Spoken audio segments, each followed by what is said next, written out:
how to tie the two half hitches. Find a pole, bar, or ring to secure the rope to. Pass the standing end through the ring and pull through enough length to be able to secure the knot properly. Next, pass the standing end under and over the working end and through the bight that you have just made.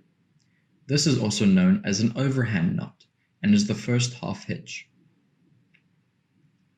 Once you have tightened it close to the ring, repeat the previous step, following the same direction around the working end. Pass the standing end under and over the working end and back through the second bight you have just made. Pay close attention to how the standing end wraps around the working end. A common error in tying the two half hitches knot is to pass the standing end over and under the working end on the second turn.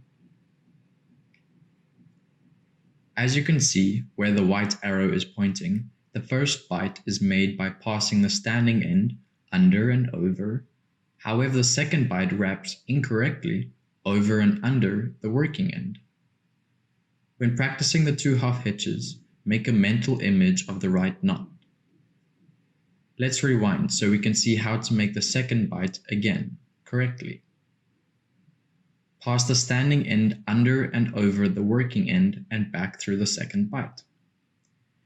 Tighten the two half hitches as close to the ring or pole as possible. And that is how to tie the two half hitch vertically and horizontally.